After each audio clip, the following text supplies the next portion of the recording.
Ops, केंद्र को 6 हफ्ते का अल्टीमेटम, पुरानी पेंशन नहीं तो होगी हड़ताल, रेलवे रक्षा समेत बंद होंगे सरकारी दफ्तर। एआईडीएफ के महासचिव सी श्रीकुमार के मुताबिक लोकसभा चुनाव से पहले पुरानी पेंशन लागू नहीं होती है तो भाजपा को उसका खामियाजा भुगतना पड़ेगा। कर्मियों, पेंशनरों और उनके रिश्तेदारों को मिलाकर यह संख्या 10 करोड़ के पार चली जाती है। चुनाव में बड़ा उलटफेर करने के लिए ये संख्या निर्णायक है। देश में पुरानी पेंशन बहाली के लिए लंबे समय से संघर्ष कर रहे कर्मचारी संगठनों ने केंद्र सरकार को ओपीएस लागू करने के लिए 6 सप्ताह का अल्टीमेटम दे दिया है। अगर इस अवधि में पुरानी पेंशन बहाल नहीं होती है तो देश भर में अनिश्चितकालीन हड़ताल शुरू हो जाएगी। इस स्थिति में रेल संचालन और रक्षा क्षेत्र के उद्योगों सहित तमाम सरकारी विभागों में कामकाज बंद हो जाएगा। बुधवार को नई दिल्ली में हुई national joint council of action (NJCA) के पदाधिकारियों की बैठक में यह अहम निर्णय लिया गया है। बैठक की अध्यक्षता NJCA के संयोजक शिवगोपाल मिश्रा ने की है। केंद्र सरकार को अनिश्चितकालीन हड़ताल का नोटिस देने और स्ट्राइक की तिथि घोषित करने के लिए 2 दिन के भीतर एक कमेटी गठित होगी।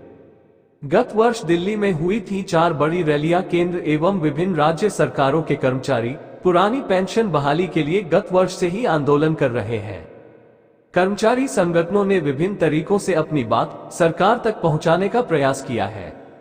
ओपीएस के लिए गठित national joint council of action (NJCA) की संचालन समिति के वरिष्ठ सदस्य और एआईडीएफ के महासचिव सी श्रीकुमार का कहना है, नई दिल्ली के रामलीला मैदान में गत वर्ष 10 अगस्त को सरकारी कर्मियों की विशाल रैली हुई थी।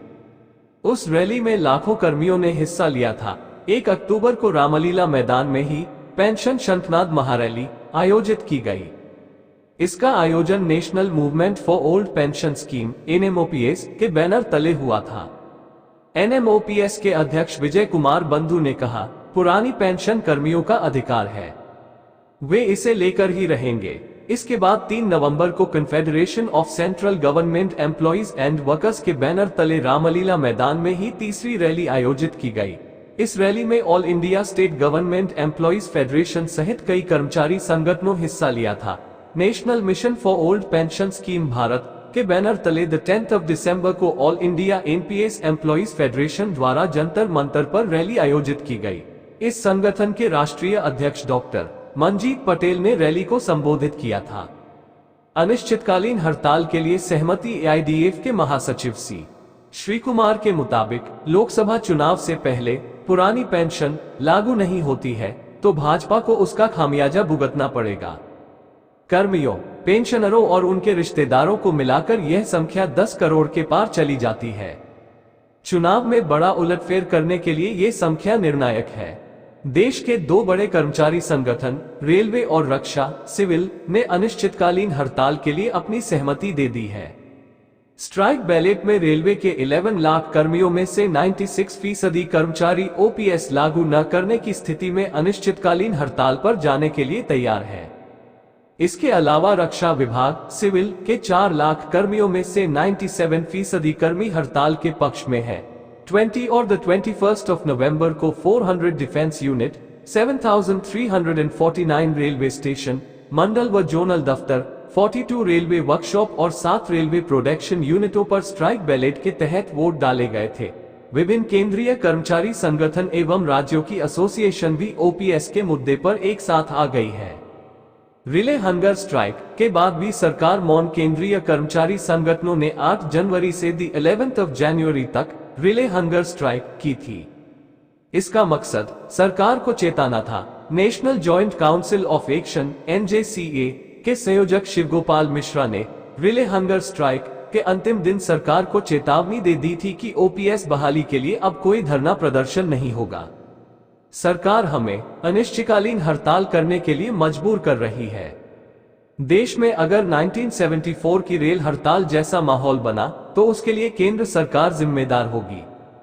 उसके बाद 7 फरवरी को NJCA की बैठक बुलाई थी। इस बैठक में देश भर में होने वाली अनिश्चितकालीन हड़ताल की तिथि तय करने और सरकार को स्ट्राइक नोटिस देने बाबत चर्चा हुई। श्री कुमार के मुताबिक बैठक में मौजूद सभी संगठन अनिश्चितकालीन हड़ताल करने के पक्ष में हैं। स्ट्राइक की तिथि तय करना और सरकार को नोटिस देना, इसके लिए एक छोटी कमेटी गठित की जा रही है। अगर सरकार ने 6 सप्ताह में कर्मियों की मांग नहीं मानी तो देश में हड़ताल तय है। डस्टबिन है एनपीएस मंजूर नहीं संशोधन। National movement for old pension scheme NMOPS के राष्ट्रीय अध्यक्ष विजय कुमार बंधु का कहना है, केंद्र सरकार एनपीएस में संशोधन करने जा रही है। हम ऐसे किसी भी संशोधन के लिए आंदोलन नहीं कर रहे हैं। कर्मियों को गारंटीकृत पुरानी पेंशन ही चाहिए। अगर कोई भी कर्मचारी नेता या संगठन सरकार के एनपीएस में संशोधन प्रस्ताव पर सहमत होते हैं तो 2004 वाली गलतियां 2024 में भी दोहराई जाएंगी। एनपीएस एक डस्टबिन है। करोड़ों कर्मियों का 10% पैसा और सरकार का 14% पैसा डस्टबिन में जा रहा है। ये स्वीकार्य नहीं है। पुरानी पेंशन बहाली तक कर्मियों का आंदोलन जारी रहेगा। वित्त मंत्रालय की कमेटी की रिपोर्ट का कोई मतलब नहीं है। ये रिपोर्ट पेश हो या न हो, इससे कर्मियों को कोई मतलब नहीं है। वजह, ये कमेटी ओपीएस लागू करने के लिए नहीं बल्कि एनपीएस में सुधार के लिए गठित की गई थी।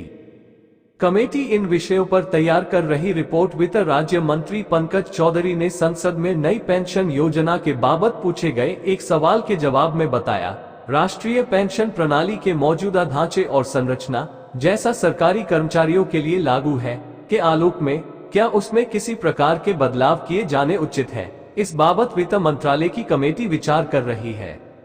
यदि कमेटी द्वारा एनपीएस में बदलाव की सिफारिश की जाती है तो उसमें वित्तीय निहितार्थों और समग्र बजटीय गुंजाइश पर इसके प्रभाव को ध्यान में रखा जाएगा।